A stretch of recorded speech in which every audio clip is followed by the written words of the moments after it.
La reine a déjà été à deux doigts d'une panne après que son fils, le prince Charles, a été visé par une bombe, a affirmé un expert royal. Sa Majesté la Reine se prépare pour une année pleine d'événements et de célébrations pour marquer l'extraordinaire jalon de son jubilé de platine. Le mois dernier, elle est devenue la première monarque britannique à atteindre 70 ans sur le trône. C'est un exploit provoquant étant donné les turbulences auxquelles la famille royale a été confrontée au cours des dernières décennies, notamment la tragédie, le divorce, la démission de la famille royale, sans parler du décès de son mari, le prince Philippe. De Diana, princesse de Galles à Meghan Markle et au prince Harry, une nouvelle biographie a révélé comment le monarque l'a gardé au frais à travers tout cela.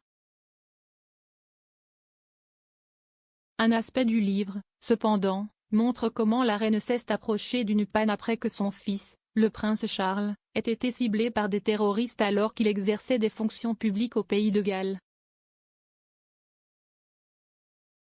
Passant en revue le nouveau livre de Robert Hardman dans le Daily Telegraph, Queen of Our Time, l'historienne Jane Ridley a rappelé l'incide. Elle a écrit: l'investiture du prince Charles à Caernarfon était une version moderne du cérémonial royal conçu par Snowdon, mais il est devenu une cible pour les nationalistes gallois terroristes, et le prince Charles a eu la chance d'échapper à une bombe. Hardman révèle à quel point cela a été bouleversant pour la reine. Pour la première fois, elle a annulé ses engagements et a failli tomber en panne. L'homme derrière le plan directeur visant à perturber la cérémonie de Charles était John Jenkins, un ancien sergent de l'armée Dental Corp.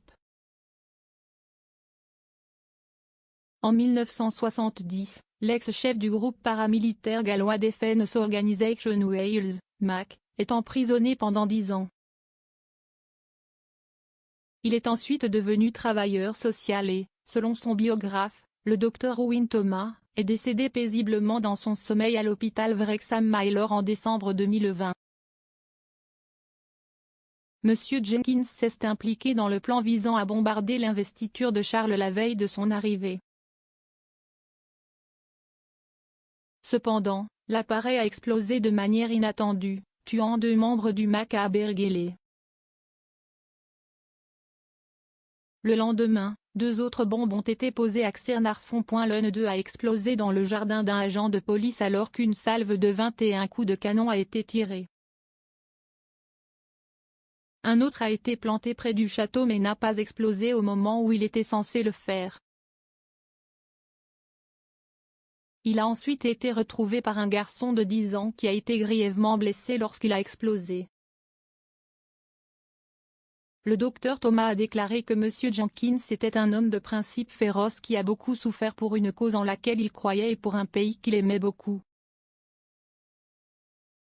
Il a été radicalisé par la noyade de Tryweryn et la catastrophe d'Aberfan, un événement que la reine a admis plus tard était l'un des plus grands regrets de son règne.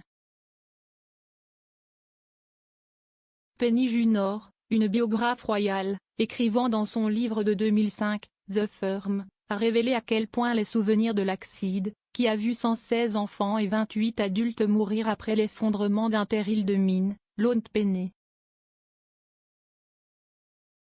Alors que le prince Philippe a visité le site le lendemain et que son beau-frère, Lord Snowdon, qui était d'origine galloise, s'y est rendu tôt le lendemain matin, la reine a retardé sa visite, prétendument par crainte que sa présence ne soit une distraction. Aux efforts de sauvetage. Comme l'a écrit Madame Junor, on dit que la reine regrette son retard à visiter Aberfan en 1966, reconnaissant rétrospectivement que c'était une erreur de ne pas être là immédiatement pour réconforter le deuil et exprimer son chagrin. Elle a ajouté, je soupçonne qu'elle regrette également ses instincts au cours de cette semaine après la mort de Diana. La reine est arrivée à Aberfan 8 jours plus tard pour visiter le site et parler avec les familles des victimes. Pendant la dramatisation des événements par The Crown, le Premier ministre Harold Wilson la réprimande pour sa décision. Mais, des photographies de la visite montrent la reine avec une expression solennelle sur son visage, semblant secouée par la dévastation du déversement.